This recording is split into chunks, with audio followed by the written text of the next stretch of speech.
Things.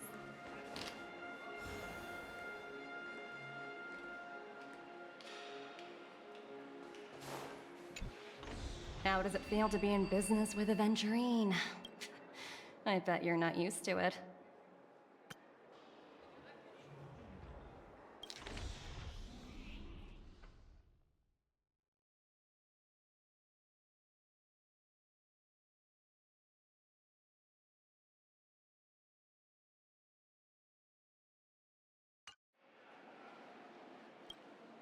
That's just his style.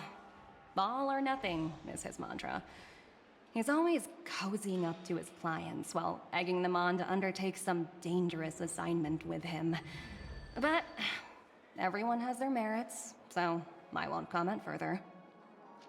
But Aventurine's luck has always been good. He's always closed all his cases without a hitch, and basically never lost a gamble. Which is why, on the issue of retaking Penacony, I'm watching with keen interest. As for the two cases, apologies, but I don't have much info on them either. All I can do is ask you to keep digging for more details.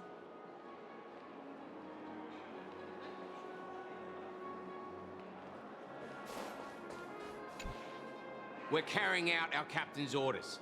What do you want? We made a mistake last time, and we're working hard to rectify it now. We don't have time for anything else. Surveilling the IPC executive Topaz, ensuring that she stays put at the Reverie Hotel during her time on Penacony. We've got the right one this time. So that's it. They were the pair who were after Firefly at the time. It's you again. Back for more trouble? We're not afraid of you this time. Well, spit it out. Stop bothering us if you've nothing important. So you know each other. Why do you keep running into people you've beaten up before?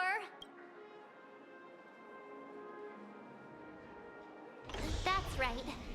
We're investigating a murder for the family. Can we speak to your captain about the case? Well... Hey! The security officer instructed everyone to shut their traps before he returned from Dream's Edge. What murder? You'd better stop spouting nonsense. Yeah, that's right. We have nothing to report. Please leave. Looks like they're not going to cooperate. But they did at least tell us that the captain is at Dream's Edge. Why don't we just look for the security officer then? It's probably Gallagher, the one she mentioned, right?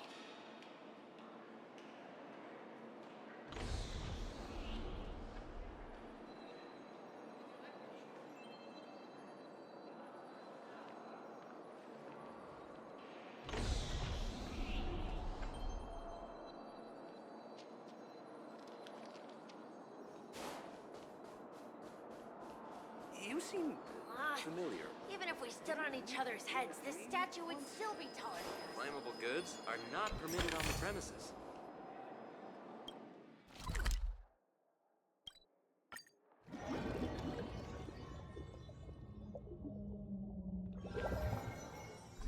Such tight security. I bet they're stumped by the case as well. Gallagher. Apologies. The Bloodhound family is running an investigation up ahead. Hold on a minute. I think I've seen you before. The gray-haired one. How much trouble have you stirred up exactly on Penacony? Not possible. It was you the last time, yelling about some clockwork friendship while beating me up with that silver-haired girl. I'm not letting you get by this time. Huh? What kind of heinous crime have you committed now? Hold on, sir. We have documents authorized by the family that would aid your investigation. If it wouldn't trouble you, could we see this Mr. Gallagher? Who exactly is this Gallagher you keep talking about? There's been a few people mentioning this name. even the one with the gray hair. He didn't send you all here? It was the security officer who dispatched us. That's all I can divulge. He'll do! He's the one we've been looking for! Sorry, no can do. The boss said that since it's a matter of the family's reputation, no one's allowed through. Everyone, please leave. There's really no need for us to make things difficult for each other, right? We're really sorry for troubling you. Let's think of another way. Another way. That's it! Can you perform it again? It's not bad if we're pleased.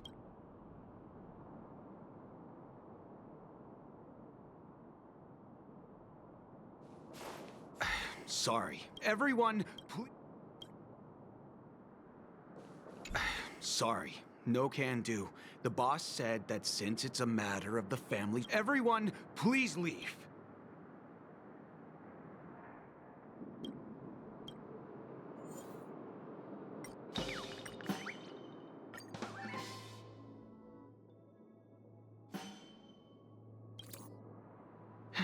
Let me see what time it is now. Whoa! It's this time already! Time to clock out! And no one's gonna stop me.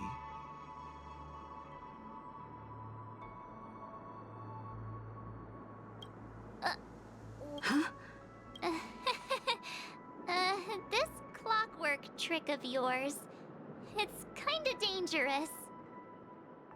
At least he won't be getting in our way again. Let's go find that Gallagher and ask him the intricacies of the case. I was wondering what all the commotion was. Huh. Oh, it's you guys. Welcome. Since you made it here, what can I do for you? Hello, Mr. Gallagher, sir. Judging from your tone, it sounds like you were expecting us. Miss Himiko, you're too polite. There's no need to call me sir. Mr. Gallagher, you even know my name. Of course I do. You folks are from the legendary Astral Express, and honorable guests of the Watchmaker. I had an encounter with this lady in the Golden Hour. I remember that little silver-haired girl was there too.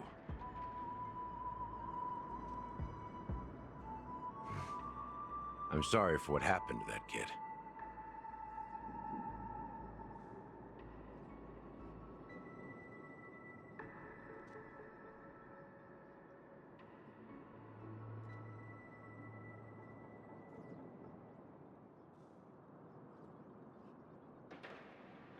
This is also the reason why we've come to visit you, Mr. Gallagher. The Express can't just overlook the death of that child. So we've decided to help the family get to the bottom of it, in the hopes of getting justice for her. The Nameless involved with the family. What an unpredictable twist of fate. Why? What's wrong with the family? It's nothing. On Penacony, everyone loves the family. No matter how much one resists the beautiful dream, when the time comes, they too will find it hard to let go. Who wants to leave a warm nest?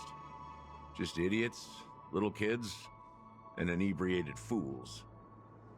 Mr. Gallagher seems to be getting at something. You got it wrong. I'm not. You want to discuss the case? Sure, come with me. This is not a good place to talk. Let's go elsewhere.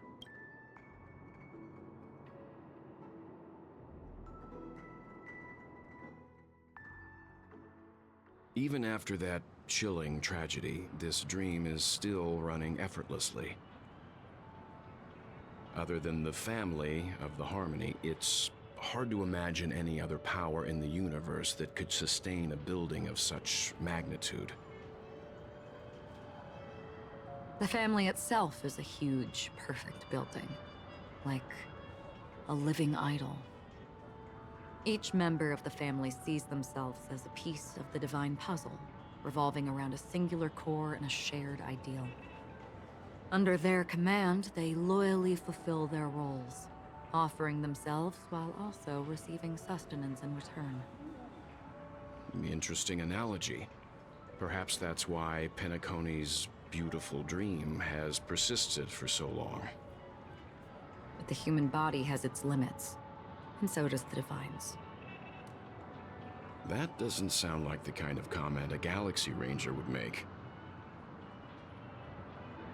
Just pointing out the facts. Mr. Yang will definitely have a better sense of what's going on than I do. Why do you say that, Miss Acheron? The beautiful dream is crumbling. But not because of a particular eon, a particular faction, or a particular visitor. Its collapse stems from a certain inevitability of human nature. The family refuses to acknowledge this, and it has ultimately backfired and become a catalyst. As people immerse their souls in the dreamscape, where consequences and pain cease to exist, and only ease and pleasure prevail, they draw closer and closer to necrosis. Regardless of the perceived bliss, death looms as the inevitable conclusion. Also, this necrosis will diffuse and spread. One piece of the puzzle's mutation will eventually cause the entire building to shake, break, and crumble. In the end, the dreams that people built in the name of freedom became the cage that imprisoned them. I'm sure you've gained a lot from this trip, Miss Acheron. Are you willing to share your findings with me? Of course. That's if I remember.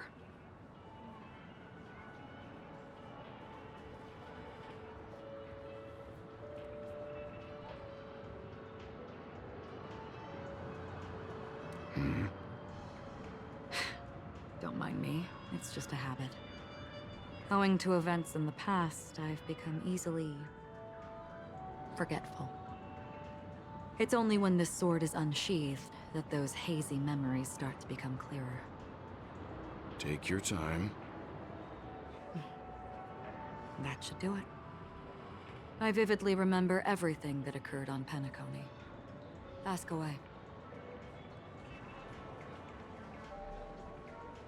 I hear the Blue Hour is very romantic. Do you have any tales to share? Perhaps Mr. Yang has heard. There is a large boat called the Eventide, anchored along the Sea of Dreams, where soft music and dancing persist endlessly every night. I ran into a wizened lady there. She was at the dock, waiting for her long-departed lover to return. Waiting for countless hours within time that stood still. In the humid sea breeze, she spoke of her own youth. Like many who desired wealth and love, they came to Penacony to pursue their dreams. Alas, her lover's consciousness was lost in the dark depths of the Sea of Dreams. Finally, she suggested we continue our conversation on a boat in the shallows. I agreed and boarded the boat with her. But she never said anything. Her eyes absent-mindedly gazing at the horizon for what seemed like forever. Finally, we retreated to the beach. The moment of daybreak. I've heard that's where the Dawn Factory, which processes the foundation of the dreamscape, is located.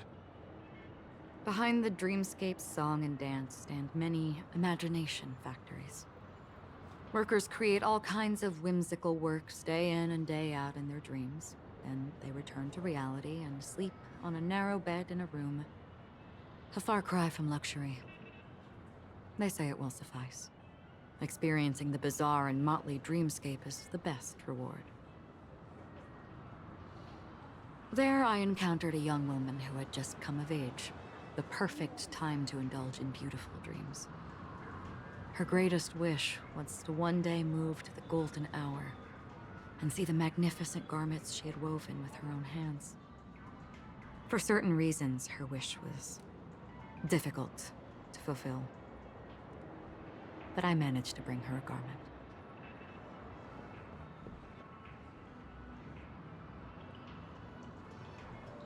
Gilded Hour. It's said to be Penacony's currency center. Yes. It is a fortress-like financial city, the economic heart of the dreamscape. The Pepeshi people of the Alfalfa family are there to keep it running, sending blood that is made from money everywhere on Penacony. Everyone there is exquisitely dressed and always in a hurry. The greatest wish of the local Pepeshi people is for their future generations to work in the Gilded Hour. I've never met anyone who was willing to talk. I could only stand at the crossroads, watching crowds of people hurrying like the wind through the jungle of steel, only to deposit the Alfalfa credits that they'd earned into the bank's vault. I don't know if they would open the vault's door, but before I left, I witnessed a well-dressed Pepeshi person plummet from the sky, while those around him continued on their way, unfazed. The dreamscape of chic, luxury, and consumerism, the moment of dusk. My companions have been there too. Then you all must have seen those who are attempting to realize their dreams. Or have realized them. Scattering money as if it were dust and betting it on all or nothing. Everything has a price, and everything can be bought or sold. Even dreams themselves. I saw an Intellitron there, who was preparing to auction himself. When someone wins a bid under stipulated periods and rules, he would do the buyer's every bidding, becoming that person's very possession. That Intellitron had been auctioned off a dozen times, and I participated in his 13th. That was the grandest banquet I had ever attended. But never again did anyone cast another glance at him. This time around, there were no successful bids for him.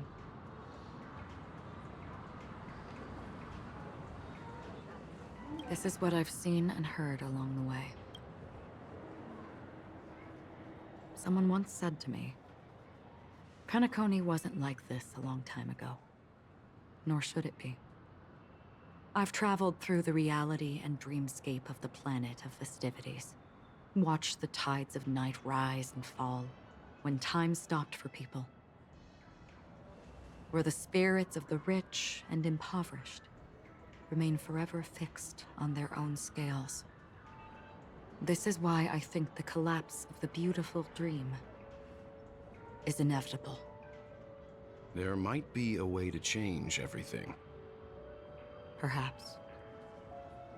But if this is indeed the world that people desire, if this is precisely why life chooses to slumber, should we still seek to change it?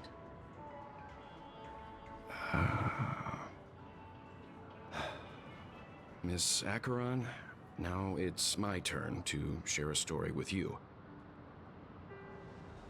There was a man from my homeland who, at a time when the world was grappling with deep, unhealable pain, made a choice. He wove together the dreams of everyone in the world, linking people's dreamscapes, and shouldered this burden himself.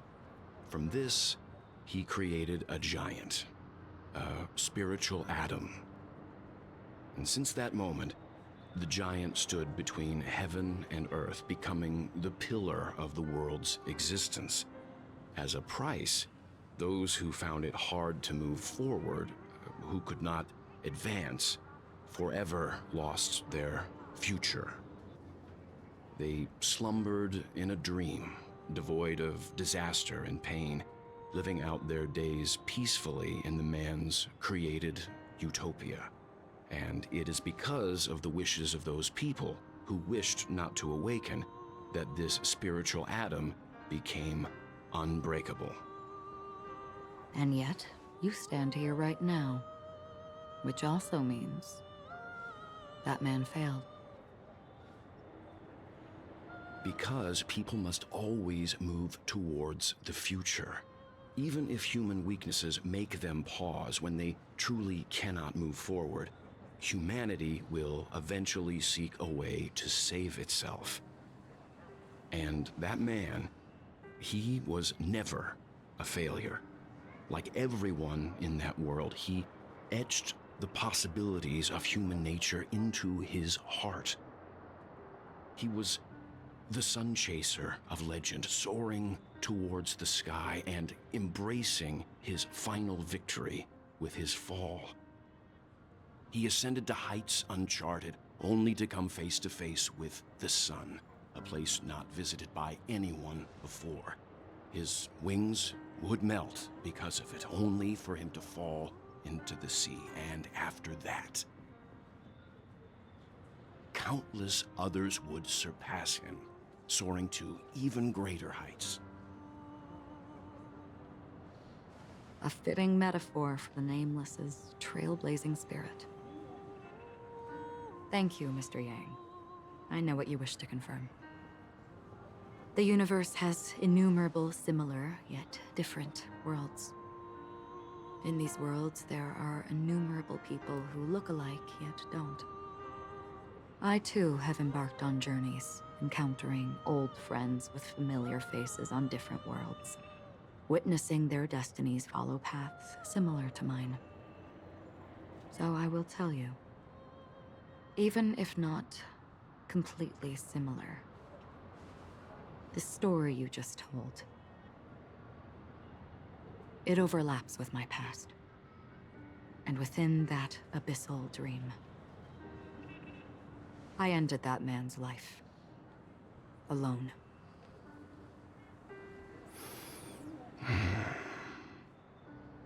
I am not who you think I am, nor will my home be as fortunate as your world.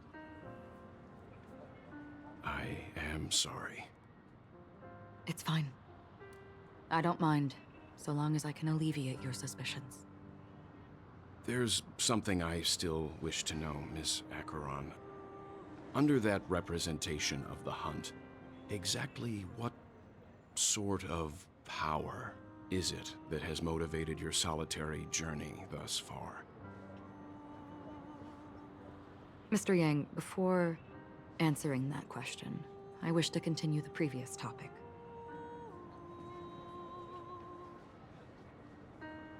I like your analogy very much.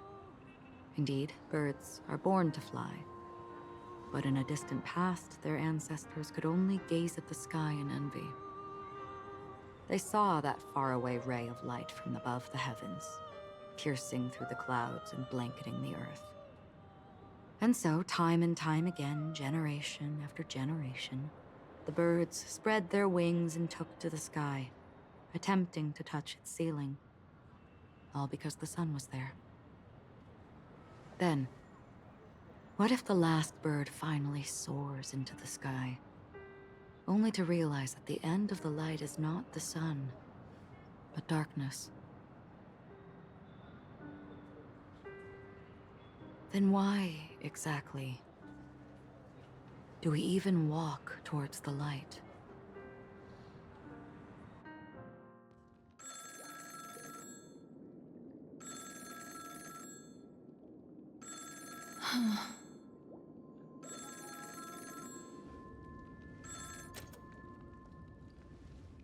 Long time no see. Having fun on Penacony?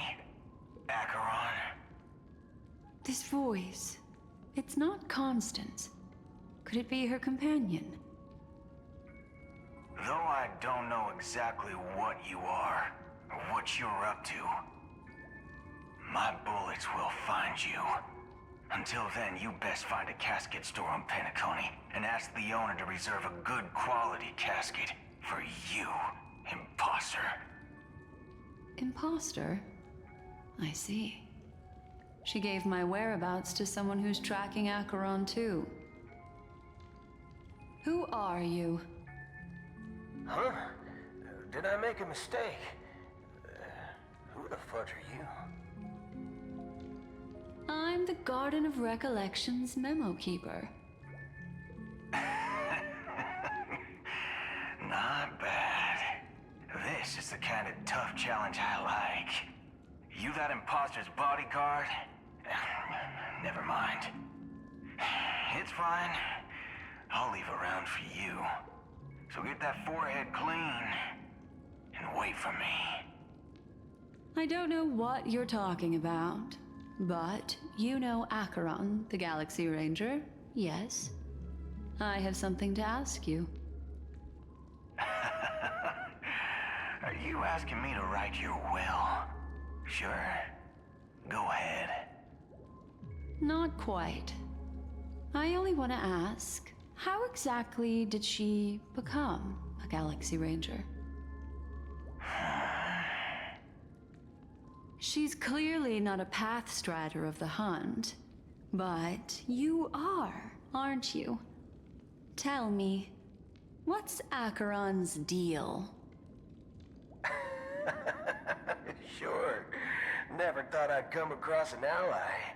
Fudge, what a stroke of luck. Well,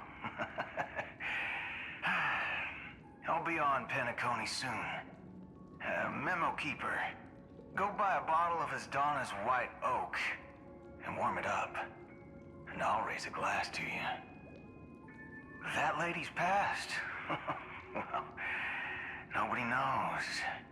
But if all you want is a simple answer, sure, you best get a chair and take a seat. That woman, named Acheron, is an emanator who should not exist.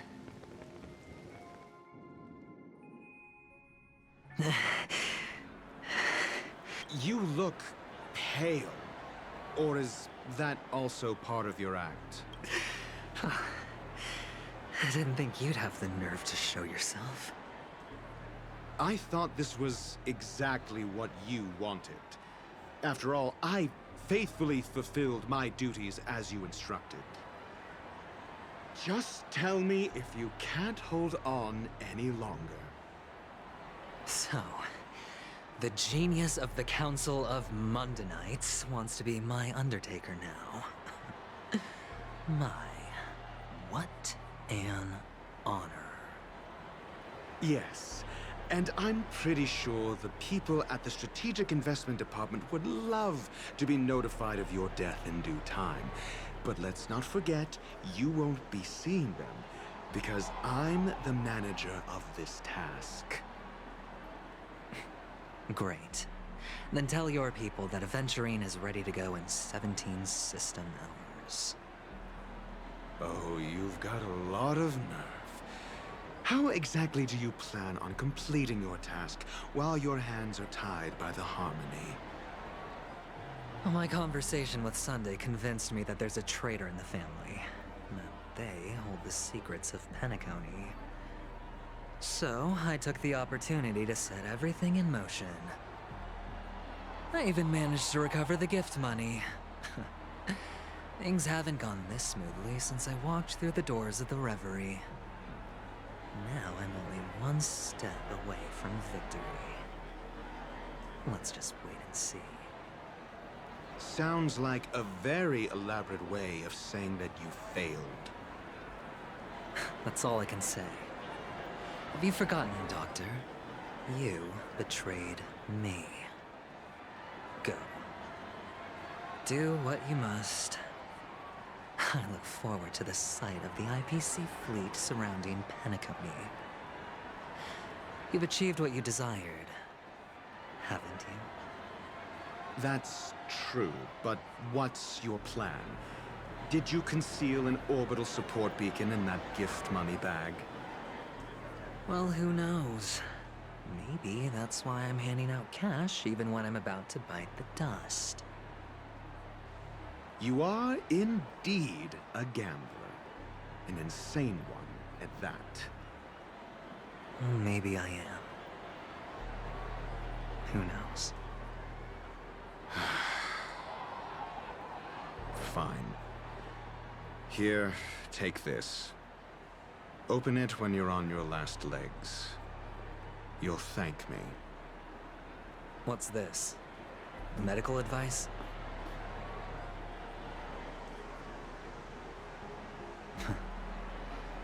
You catch on pretty fast, Doctor. Asking me to solve a case without giving a single clue. How typical of you, you wing-headed scoundrel. But the way you're all on edge about that stowaway, it's just as I guessed it would be. As for now, let the rain of wealth from the IPC fall evenly on everyone.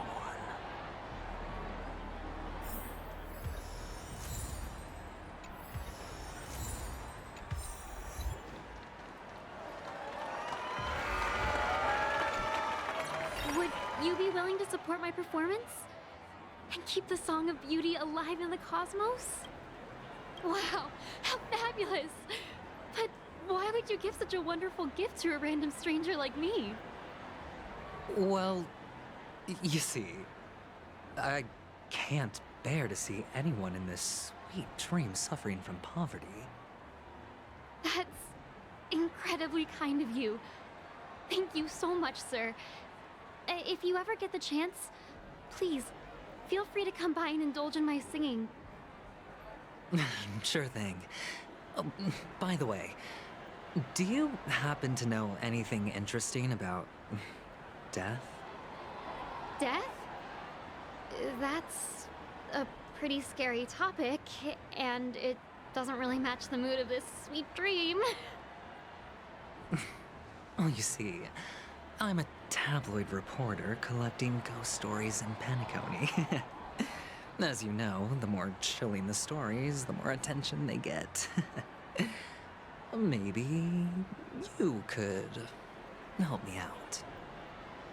Well, if you're up for some gossip, it's not about death, but there have been some rumors about a guest at the Reality Hotel who fell into a deep sleep and didn't wake up. It was like they were in some sort of coma. Nobody knows what caused it, but luckily the customer eventually regained consciousness.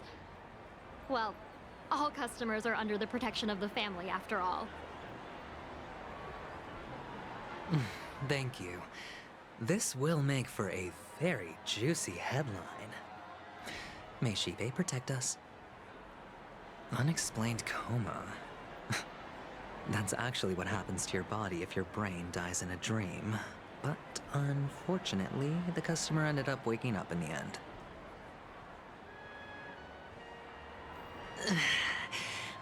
I can feel something inside my head. Is the harmony starting to kick in? The world has truly lost its way.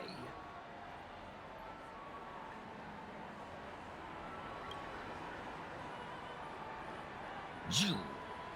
wait. I get it now. This is some sort of prank show, right? You must have some cameras set up around here to film yourself doing good deeds, right? You youngsters are always looking for a quick way to get an audience. But you know what? A truly great show never comes easy. A great show will start soon, old man. But before that, I need to ask you something. Do you know where I can find death in this dream? Ah, I see. Another fearless youngster looking for death, huh? Well, let me give you a piece of advice. Don't think you're the first one who's ever thought of that idea. Death? Not even remotely innovative. I bought it from Dr. Edward. He claimed it was some exclusive fancy schmancy stuff. Oh, what a disappointment. The effects were awful. First, some monster covered in eyes stabs you in the gut. And then all you see are blurry glimpses of buildings and lights. The sky was spinning so fast it almost made me puke. Is that all? Yeah, what else can you expect? Don't put too much stock in the Penacony movie industry. They even call this junk groundbreaking art. Can you believe it? What a joke. Well, I'll leave you be then. I hope you have a wonderful day. A monster covered in eyes. That sounds like the Memory Zone meme. But buildings and lights... I don't think those have anything to do with death. Well, that whole dream bubble was probably created using rumors and gossip. The disturbing voice in my head. It's getting closer. A sip of liquor. A blissful reprieve. To drown 1,000 sorrows. Let worries leave.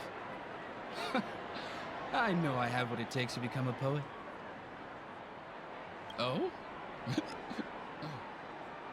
You're giving these gems to me? Didn't expect to meet such a generous soul in this place. Or are you just pitying me? Well, it really doesn't matter. As long as I have Soulglad, that's enough. This is just a dream after all. You really shouldn't drink so much Soulglad, my friend. It's not good for your health. Oh. Maybe I really should quit. But not before meeting the Devil of Soulglad. The Devil of Soulglad? Care to elaborate?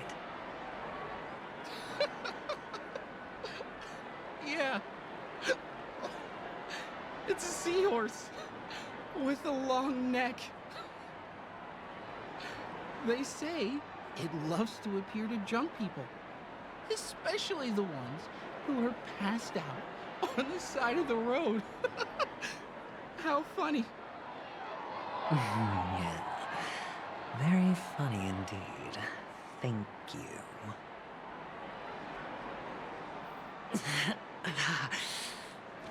Does everyone have to go through so much torment before joining the family? Darn it. Now I just want to dig out my brain and use it as evidence. Take care, my friend. If you ever find yourself in danger, remember that the hounds are always ready to help.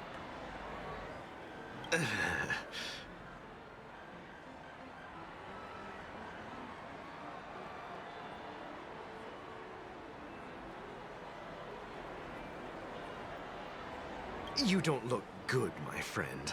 If you need assistance, I can contact the hotel and have them wake you up forcefully. That won't be necessary. I have some business to attend to. But thank you all the same. All right, then. If you ever need help, don't hesitate to reach out to us hounds. Well, actually, I do need a favor. As the most outstanding hound in Penacony, have you come across any stowaways recently? Stowaways? How could there be stowaways in Penacony? We've never had anything like that before. All right. Good luck with your work, then. What was I even thinking? Family would never share intel with the IPC.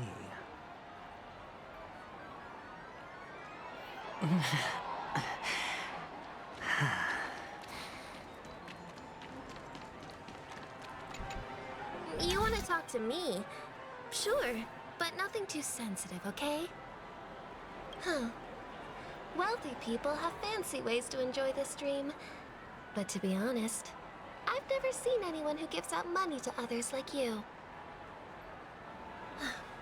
So, are you trying to be the prince from the tale, handing out his gold leaf garment and melting his lead heart in the fire? I'm flattered.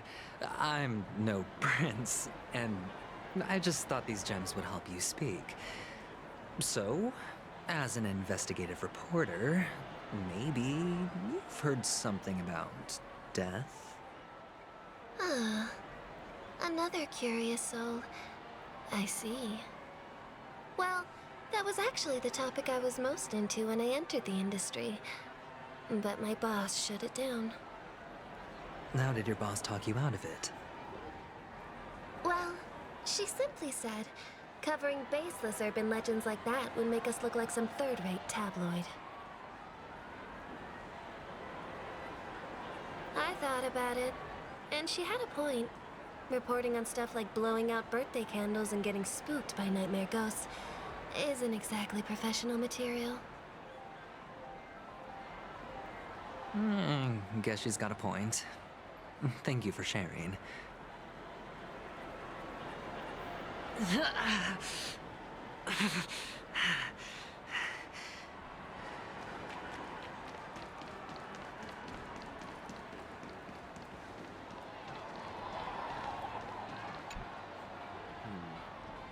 Were you wanting to talk to me? Sorry, I thought you were checking out something behind me. Is this a gift? For me? Are you sure this isn't some kind of mistake? Yes, it's for you. Just take it. Is this for real? Someone is actually giving me a gift. Not for my parents, but for me. Thank you. Thank you so much. No, it's not much. I just want to ask you something. I knew it. What's on your mind? Are you trying to ask about my father or my mother? Neither. I just wanted to know if you've ever heard about death in the dreamscape. Oh, you sound just like my father. Always warning me about danger, even in dreams. He's an Intellitron, so his dream entry methods are different from us organics. Can't count on him to protect me if something does go haywire. Funny, right now I'm still under his protection. How ironic. Hey, stay positive. Gold will always shine one day, right?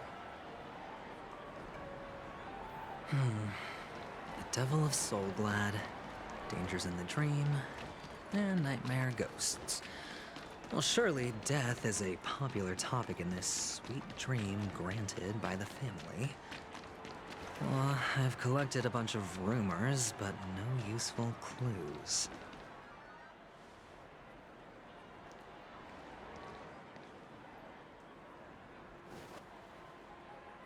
Remember what I said. You Sigonians are better off hiding in the sewers. Look at you, snooping around and sticking your nose everywhere. Is the smell of death so enticing, my fine fellow? Oh, it's you, masked fool. I should have guessed it. You're the imposter who appeared on TV after Robin's death, right? I heard you got caught by the family. I gave you a clear clue. Befriend a mute. Simple and straightforward, you know?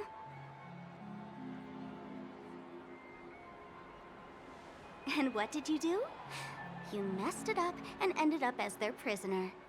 I told you to make friends with a mute, not become one yourself.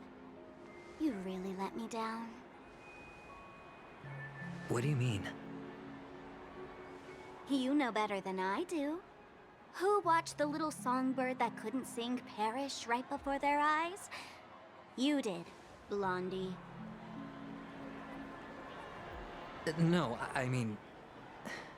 What did you mean by becoming one myself? Well, it means you'll soon end up like her, unable to speak ever again. But it's a good thing if you ask me, because... Because I'm getting closer to the truth, right? Oh? Why else do you think I'm handing out cheap trinkets all over the streets, fool? All part of the act. Fool's bait. The more pathetic I seem, the more likely you'll come sniffing around. So, now that I've drawn you out, will you reward me with an answer for my efforts? Why should I help you? Don't you want to see Penacony descend into chaos? Well, I can make that happen. I just need an answer to one question. Back then, when you asked me to find a mute, did you really mean Robin?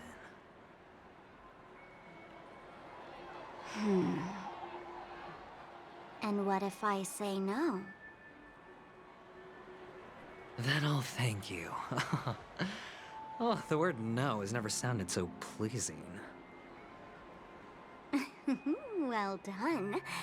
I admit I underestimated you, but what difference would it make? Let me tell you something.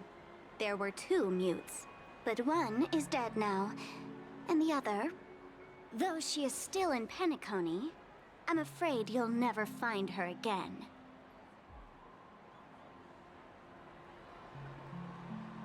Now I'm completely sure that I was on the right track from the beginning and never strayed, fool. Right now, there are only 2 things missing from my grasp. The meaning behind the truth, and the means to expose it. How impressive. That's quite a fancy way of saying I haven't learned anything so far. Not exactly. I've gathered enough clues to prove its existence, and that's enough for me. As for the answers to my questions, I'll find them within 16 system hours. Oh, really? Only 16 system hours? Well, let me lend you a hand. Here you go. This is my precious, mutually assured distraction button, and I have one just like it. When either of us presses it, the other and the whole of Penacony will go up in smoke. If you're really so desperate for the IPC to take over Penacony, blowing up the chessboard isn't a bad idea. Start from scratch. That's where the IPC excels, right?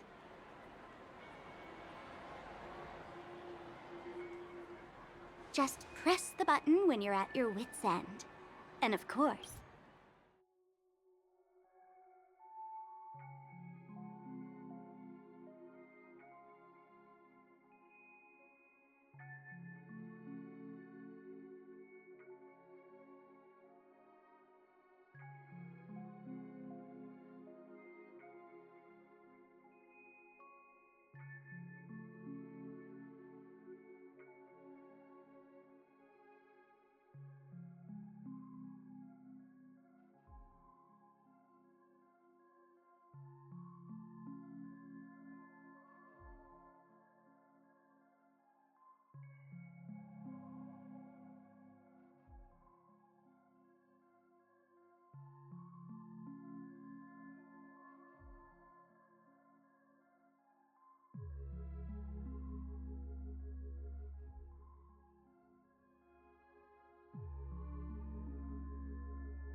Feel free to reach out to me for my hospice care, too.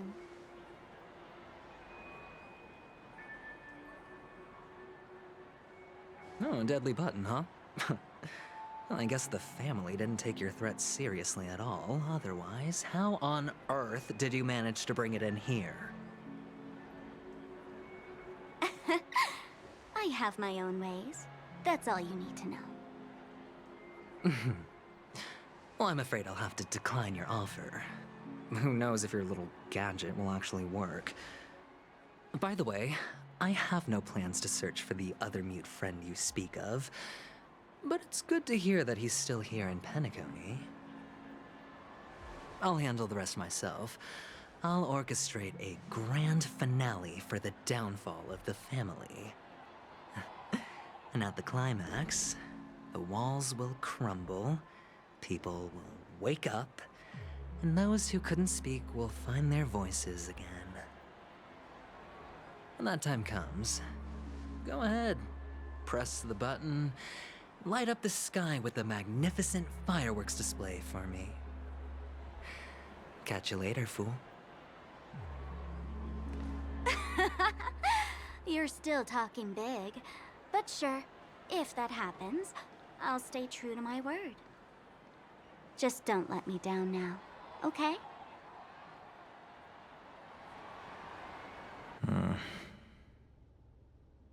So, number 35. You're back. Like your new lucky charm? Can a commodity code really be considered a lucky charm? Silence! I didn't give you permission to speak, you Sigonian hound.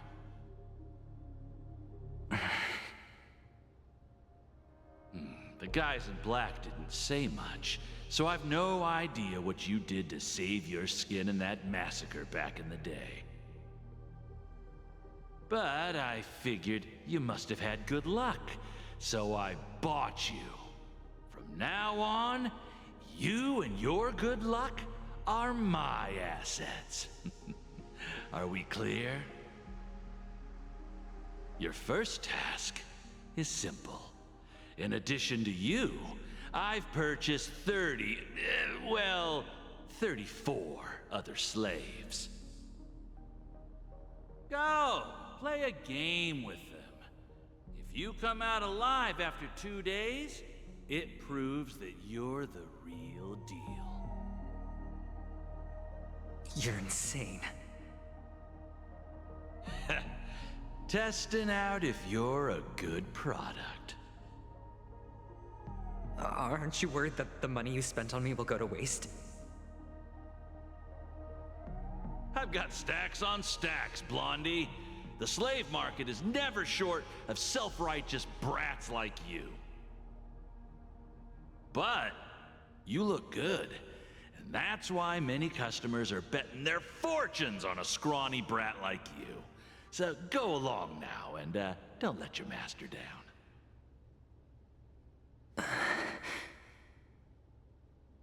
How much did you spend? What? My price. How much did you pay for me?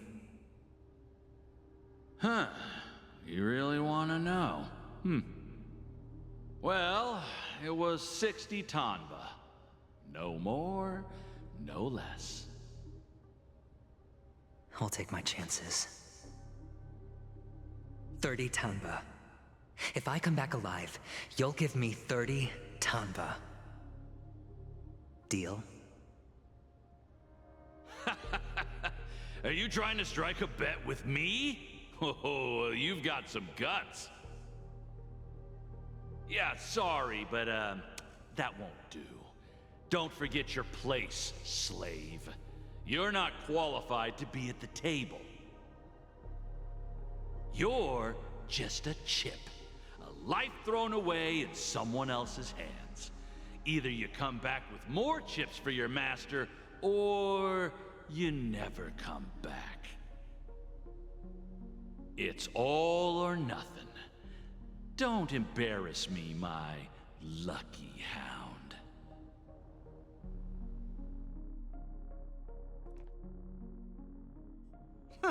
What brings you here, Gallagher? Some friends from the old days. Do you have a moment to spare, Siobhan? Oh, I have the whole day to spare. Ladies and gentlemen, welcome to Dream Jolt Hostelry. This bar offers a wide variety of drinks, but we draw the line at Soulglad. Why settle for ordinary when you can experience extraordinary? We're dedicated to serving up nothing but pure joy and laughter. What would you like to drink? I'll whip it up for you. Oh, look! A lady as cool as Serval! Who's Serval? Will you, introduce me to her? Oops. She's heard us. Just spare them, my esteemed bartender. I'll take over the bar today. I'm getting up there in age, and I need some practice before I forget the skills that used to put food on my table. Where did you stash the ingredients? They're all under the counter. Since our guests have traveled from afar, shouldn't you whip up some special drinks? That's exactly what I had in mind. Hey, my friends, do me a favor. Go around the bar and bring me any ingredients you fancy. The discussion might take quite some time, so I'll prepare some customized, non-alcoholic drinks for you. In the bar? But aren't all the ingredients right there on the counter? Why, we're in a dream, my lovely lady. You can help yourself to anything if you wish for it. Comfort, hunger, confusion, or even boredom. It's all within reach, right at your fingertips. Oh, did you hear that? She just called me my lovely lady. Even in reality, mixing drinks is more than just throwing ingredients together. A bartender needs to capture the bar's atmosphere, master technique, and spin a tale of mystery and anticipation. Only then can a perfect drink crafted with a customer's life story be created. In other words, what you get from your drink is down to luck, so don't overthink it. Indecisiveness has no place when it comes to enjoyment.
Let's be friends. Time for resolution.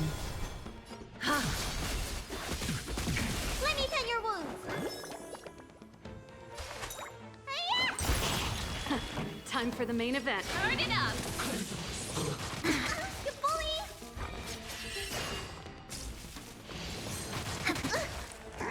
Happy!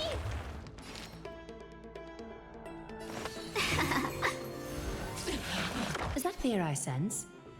Countless threads, all within. Thus our fates become one.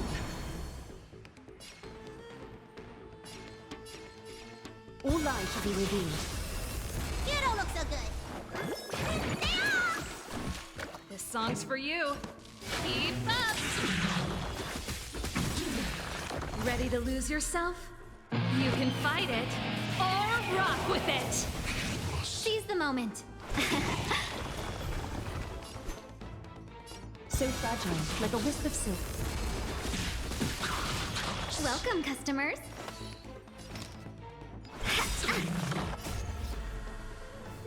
Fight as one!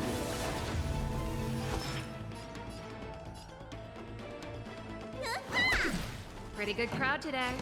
Turn it up! What's in your prescription? Thank you, friend.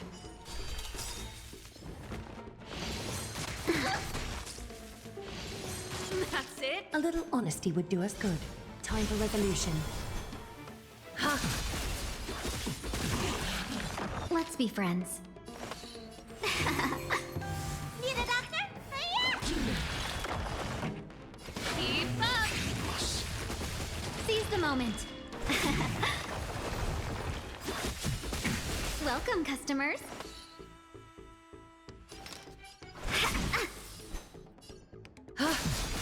Ready to lose yourself? You can fight it, or rock with it! Countless threads, all within my grasp. Thus our fates become one. Being direct is always preferable. All lies should be revealed. Turn it up!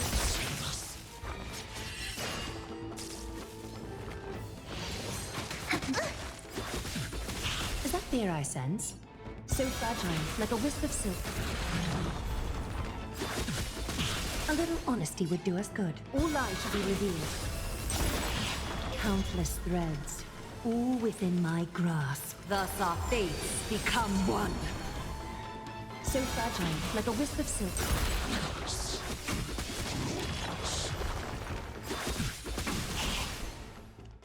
All lies should be revealed.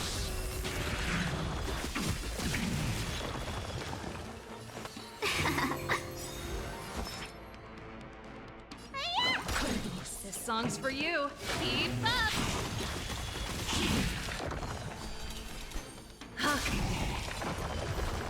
Let's be friends. Time for resolution. Let me tend your wounds.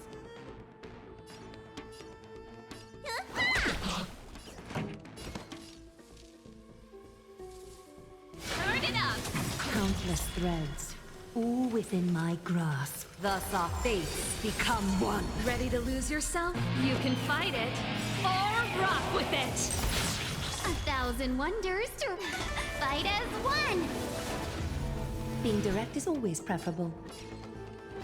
So fragile, like a wisp of silk.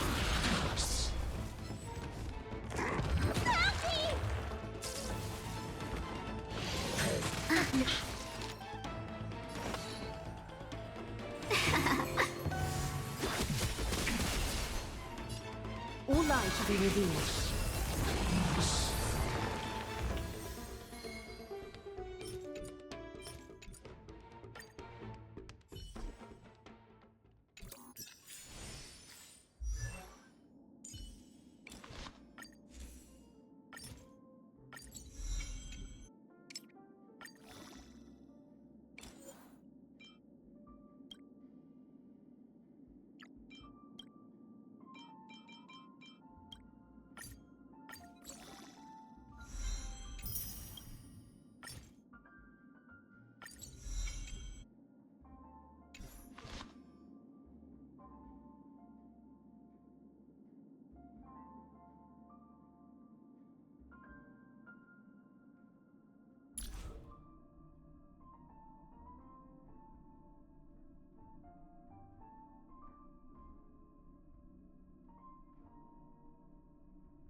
check out this bottle.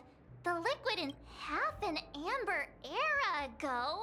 Ugh, drinking this stuff can't... Ugh, the syrup is turned clumpy. Did you find the bottle of syrup I've been hoarding? Don't worry, it's all just a dream and it won't upset your stomach. It's been aging for years and should have a refined taste by now. Feel free to have some. It's perfect for entertaining lovely guests like you. Ugh, then we'll keep it for now.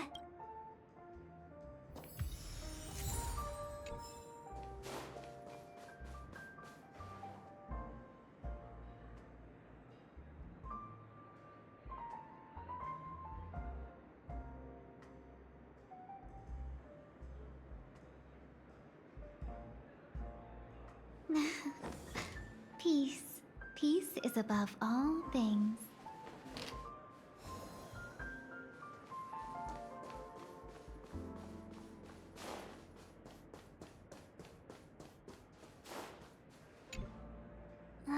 Can this be used for mixing drinks? Oh, and there's a note underneath. Exchange with your precious things. Oh, what should we exchange for it? And who should we give our stuff to?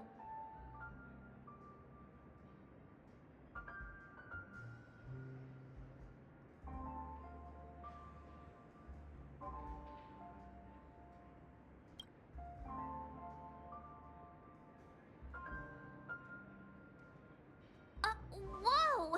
The words on the note are changing. Happiness belongs to the noble. Does this mean we can take it? Doing good deeds does pay off. Thank you. Oh, that's quite a stash. Not sure if it's enough. Stay out of my way. I'm looking for Siobhan. Uh-huh? What's all the commotion about? Haven't I made myself clear enough, Miss Amiki? The Dream Jolt Hostelry only welcomes guests who want to enjoy a drink to their heart's content. I'm sorry, but I'm not interested in your proposal. But you have the talent. You'll attract a huge audience. You're destined for the Iris' stage, not for this rundown shack. Come with me. We'll become the talk of Penacony, a shining light into every corner of the dreamscape. Please, Siobhan, I really need you. As you see, I'm entertaining my guests. Don't make me repeat myself. Fine. If you don't come along, I'll just sit here and not go anywhere else. Give me a sparkling drink. Sweet. With extra ice. Just... one moment. What's her deal? We can't discuss the case with other people hanging around the bar. Hey, can you do that clockwork trick of yours again? Yeah, I'm counting on you.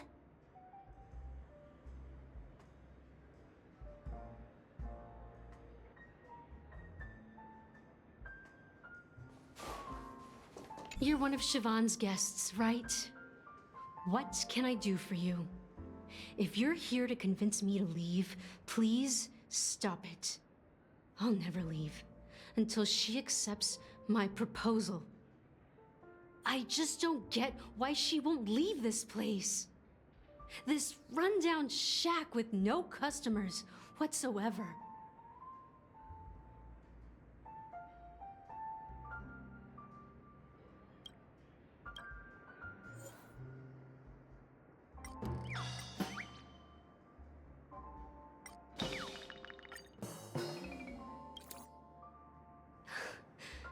It's ridiculous, right? Our paths were never meant to cross, yet I'm still holding on to her. I'm too timid and shy, longing to shine but afraid of stepping into the spotlight. I need her guidance because I'll never be able to do anything alone. You don't know Siobhan's past, and you have no clue how radiant she used to be. Even among the talented Iris family, her skill was unmatched. I know she probably thinks I'm just trying to ride her fame to get ahead.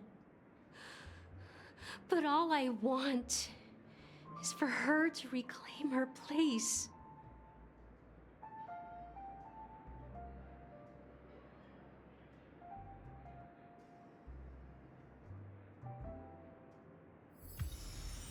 She's still not leaving. Maybe I'll have to try again. I just don't get why she won't leave.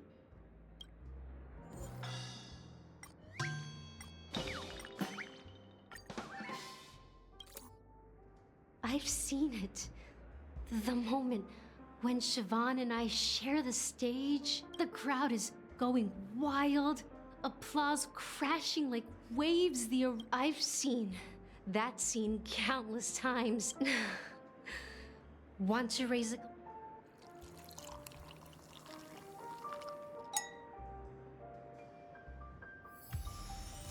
She's still not leaving. Maybe I'll have to try again. I just don't get why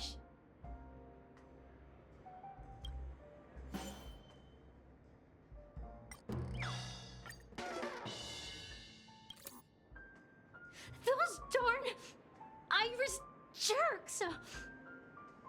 They're the ones who forced Siobhan into hiding here, running this pesky bar. It's all their dirty scheming. Huh. I get it now. She's not leaving because she doesn't want to run into them again. I can help clear the way for her. I can do her a favor. I'll go back and write a letter to the Dream Master exposing the crimes committed by the Iris family. Siobhan will definitely appreciate it. Well,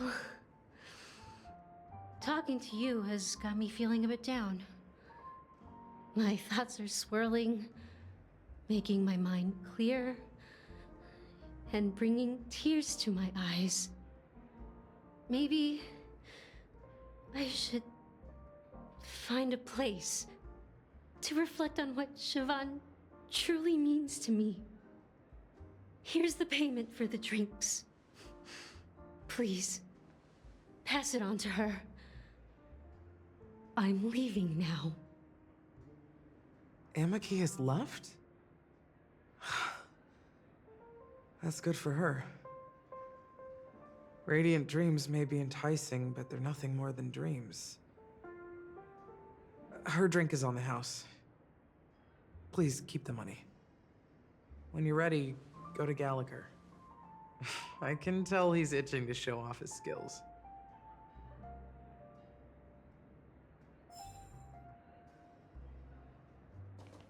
That being said, mixing a drink is way simpler than you'd imagine. Just pick your favorite ingredients, toss them in a glass, mix it up, and it's done. So go ahead, explore the bar, and bring me any ingredients you prefer.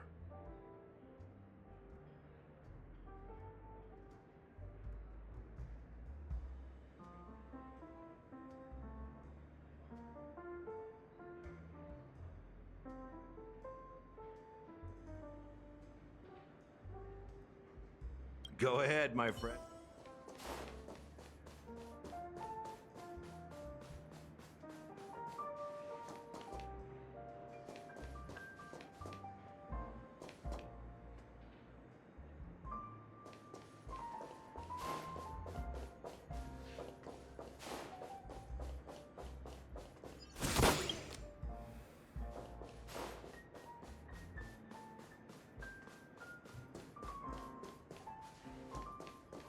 That being said, mixing a drink is way simpler than you'd imagine. Just pick your favorite ingredients, toss them in a glass, mix it up, and it's done.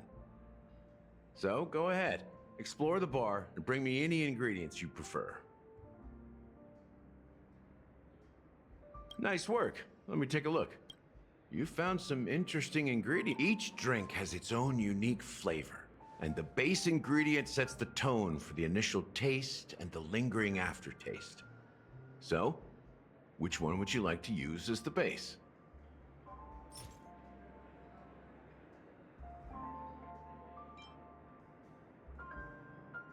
The original formula is said to be Nunu's favorite drink. It's sour and bitter, and the bubbles burst in your throat like swallowing rusty chains, evoking thoughts of dungeons and prisons. Now that you've chosen the base, it's time to pick the adjunct, the ingredient that'll create a marvelous chemical reaction with the base. It should give an unforgettable taste without overpowering the main tone. So, what's your choice for the adjunct?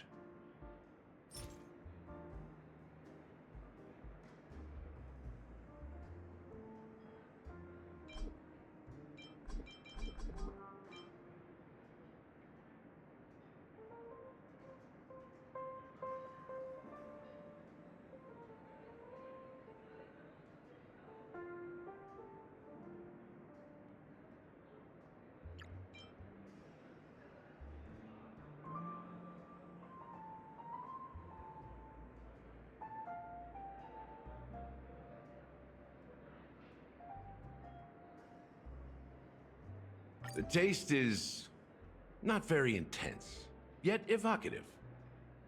After those despicables sent Mikhail away, I found myself lost in the wilderness of my dreams. They say that even the dirt here oozes with sweetness. All I tasted was stoic bitterness. Mikhail. Almost there. Let's pick a decoration. Which style do you prefer? Anything you need, I've got it.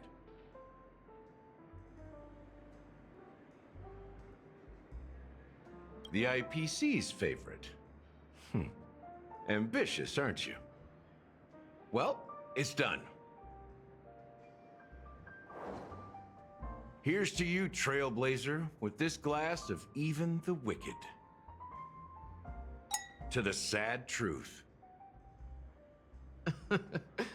Well done, Gallagher. You're not over the hill yet. So, are you satisfied? Oh, the flavors! They're way more sophisticated than Soulglad.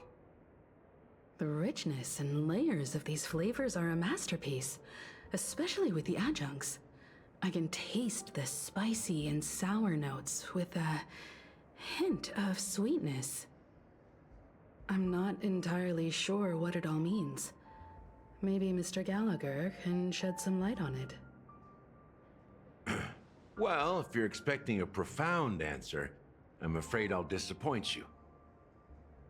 The imagery it implies is pretty straightforward. It's just a glimpse of what this dream truly tastes like. Nothing more. Does this true taste have anything to do with that, Mikhail?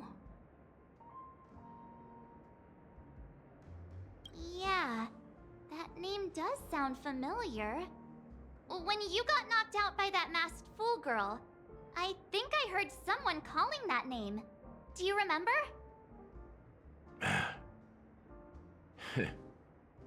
I was right about you. You guys seem to know quite a bit. And now there's no reason to hide anything from you anymore. Let's dig deeper into the case, and of course, I'll tell you a story about Mikhail. All right, let's start with what we know based on the clues the family has. It seems that Firefly isn't a local or an invited guest. In other words, she's a stowaway. She managed to fool me at first. My age must be getting the best of me. But here on the planet of festivities, stowaways are a common sight. You're bound to run into one sooner or later. After the incident, The Hounds wasted no time searching for that girl in both the dreamscape and reality. But here's the thing. We only received bad news, and the jerkiest kind at that. She simply vanished, leaving no trace in the dreamscape or reality, as if she had never come to Penacony at all. Huh? Does that mean... That's impossible. The problem now is not that she's dead, but that it's as if she had never existed in the first place. Let me be frank. This case, actually, is unlike anything the Bloodhound family has dealt with before. Dealt with before? So, death does happen in Penacony, if I understand correctly. You've witnessed it, so there's no need to hide. Even the shiniest city has its dark side. We're all adults here. Surely I don't need to explain too much to you. Confronting the family based on that alone would be naive. Death may occur in sweet dreams. So what? Such events are highly unlikely and only affect a tiny number of people. If you really want to delve deeper into this case, you need to understand the true problem with the family. I guess it's time to tell the story of that Mikhail. You're very perceptive. The Astral Express has received that music box too, right? Do you know the secrets it holds? There's a message. Witness the impossible in the realm of dreams. Find the legacy of the Watchmaker, father of Penacony, and thus the answer to the question, why does life slumber? That's the exact wording. Hey, why are you laughing? Wait, did you write it? It's quite poetic. No, but I'm the officer in charge of this case, so how could I not know? I'm sure you must have noticed that this message didn't come from the family. You might have even guessed that the relationship between the family and the Watchmaker isn't as close as it seems. That's just our speculation. Actually, it's hard to believe that the father of Penacony and its actual managers are at odds. Now I can assure you that your speculation is absolutely correct. The family has considered the Watchmaker an enemy for a long time, but the Hounds haven't been able to track him down, as he seems to be living only in the characters and stories he created. Let me ask you a question. Have you ever wondered why the family allowed the Watchmaker to send out such a ridiculous message to the outside world, inviting you here and causing chaos? So, you want to seize this opportunity to expose the Watchmaker? Well, now you understand why the Oak family authorized the Nameless to assist in the investigation, but kept you in the dark, right? Because the Watchmaker is not the legend of the Land of the Dreams at all. He's the most shameful stain in the history of Penacony, and he's the root cause of all the anomalies in the dreamscape. You don't get it? Well, I mean, Mikhail, the betrayer of the family, he's the Watchmaker.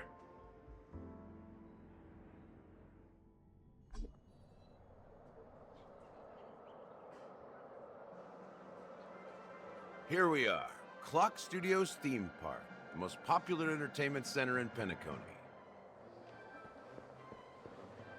Wait, aren't we supposed to be discussing the Watchmaker? I would have expected you to take us to maybe a library or an archive room of sorts. But an amusement park? The culture of a city reflects its history in the most authentic way. To you, it's a fun place. But to me, it's a prison for the planet's past. You know that Penacony used to be the IPC's prison planet, right? All the prisoners were brought here. helping the Garden of Recollection salvage the leaking Memoria from the Macrovoid. The prolonged exposure to high concentrations of Memoria caused a unique phenomenon. The dreams of countless prisoners intersected and overlapped, and people started meeting each other in their dreams, living lives that were almost identical to reality. But everything has a price, and sweet dreams are no exception. In the end, the dream world was unable to alleviate the suffering of prisoners in reality. One of the prisoners broke free from the IPC shackles and fought for freedom. He is Hanu, the great leader of Dreamville, the great peacemaker, and the faithful companion of the underdogs.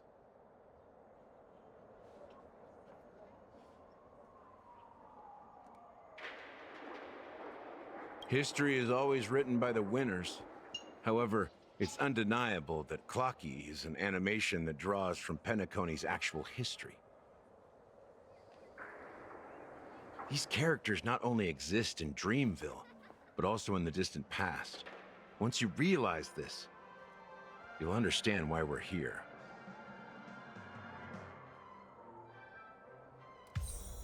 There are so many members of the Bloodhound family around here.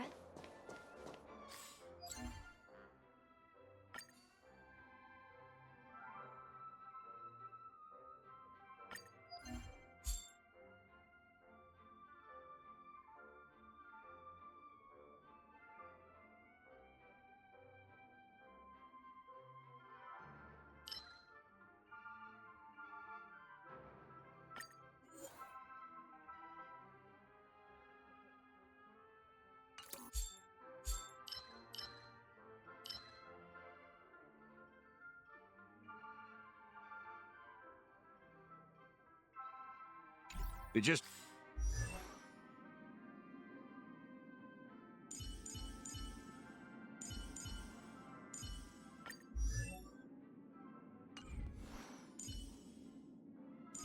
received a lockdown order, supposedly from Sunday himself. Who knows what it's for?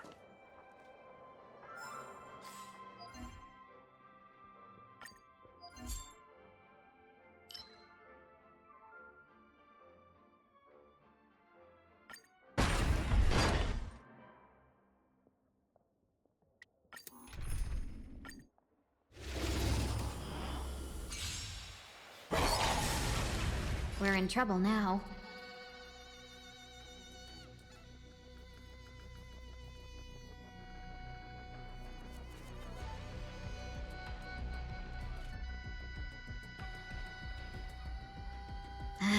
We were supposed to attack yesterday.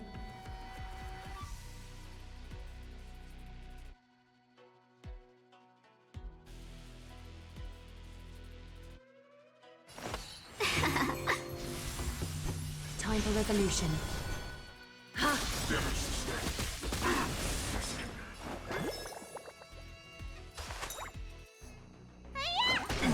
This song's for you.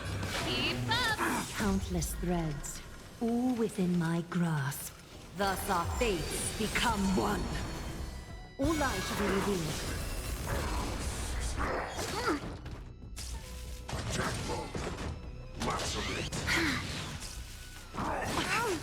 The way is fraught with difficulties. Let's be friends.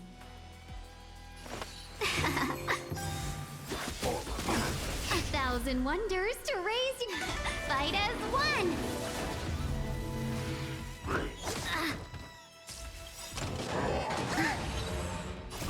Time to show you. What's in your prescription?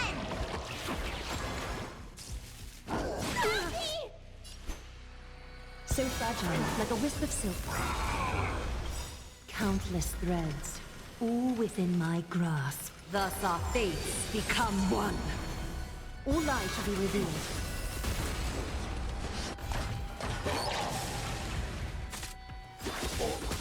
A little honesty would do us good. So fragile, like a wisp of silk.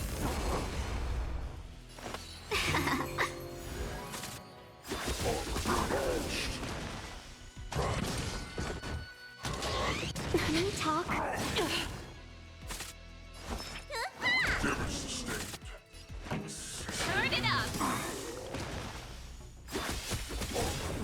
lose yourself, you can fight it, or rock with it!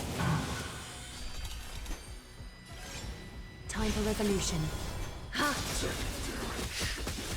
Seize the moment.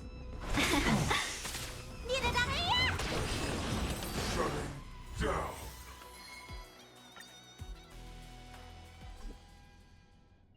There are so many members of the Bloodhound family around here.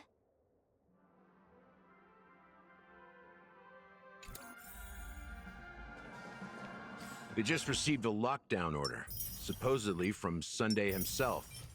Who knows what it's for?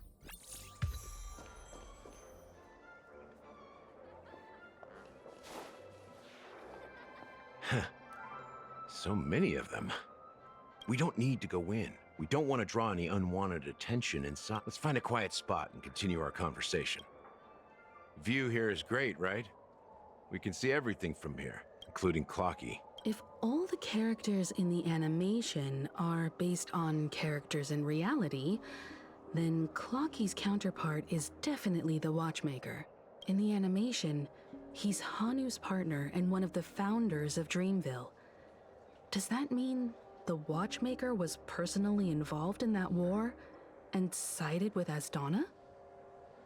It was a monumental war for freedom. Hanunu fought alongside a motley crew of masked fools, nameless, history fictionologists, mourning actors, omen vanguards, even visitors from beyond the sky. In the end, they emerged victorious. Among them was the person who would eventually be known as the Watchmaker. But if you do the math, doesn't that mean the Watchmaker was around for several centuries? I'm not sure, but Mikhail was already the Watchmaker when I met him, so maybe he inherited the title. How old are you now, Mr. Officer? I'm 13. No way. Not even close. Hanunu freed the frontier prison, but peace still eluded him. With limited resources, threats from the outside world, and internal conflicts between major prison districts, the future of Asdana was uncertain. It wasn't until the Watchmaker approached the family with the idea of turning the prison into the planet of festivities that Penacony finally gained its name and glory. Thus, he became known as the Father of Penacony.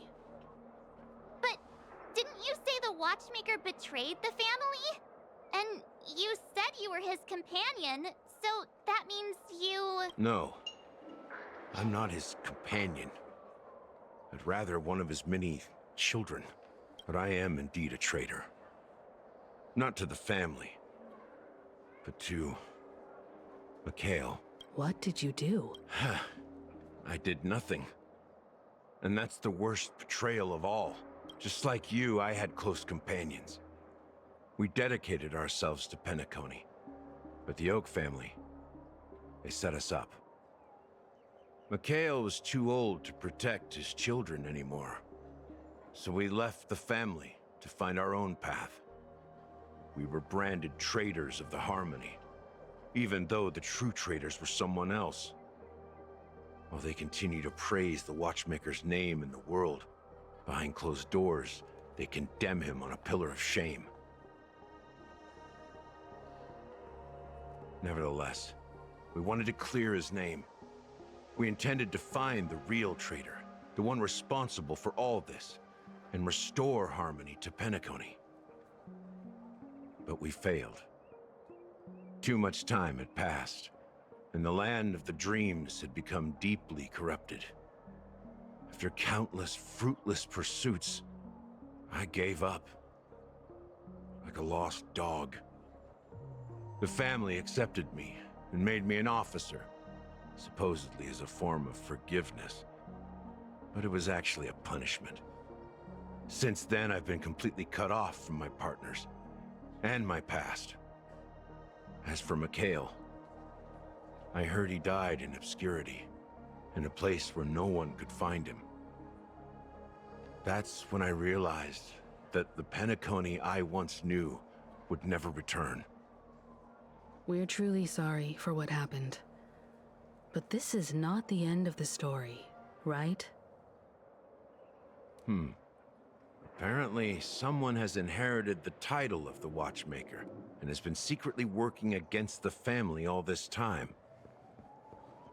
Unfortunately, after all these years, I have no idea who that person is, or if they're even real. Or just Mikhail's lost soul haunting the dreams. So, do you understand why I'm spilling all this info?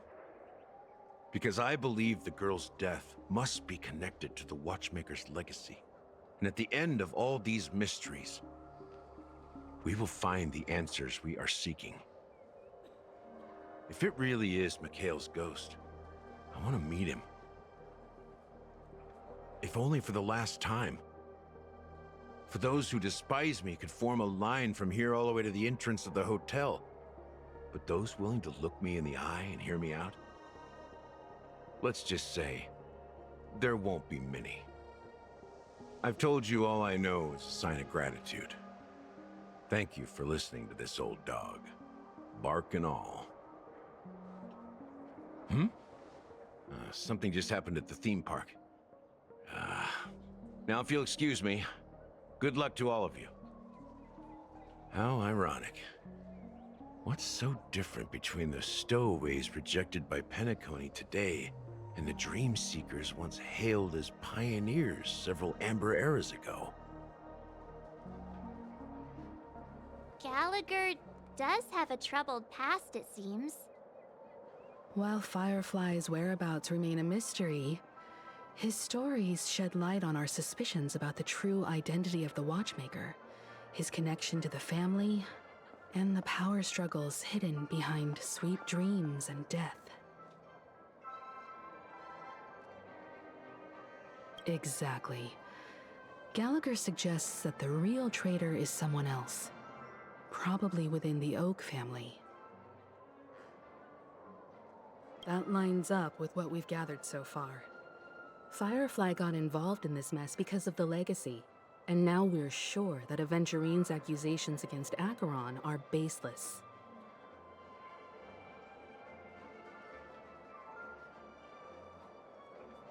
You're really into Clocky, huh? He's just a fictional character, not a real person. Speaking of which, that Clocky who only reveals himself to you is quite intriguing. It's a shame we've never met him since then. Now that we've confirmed a lot of our suspicions, let's take a moment to think about the clues we have. Send a message to Welt and see how things are going on his end.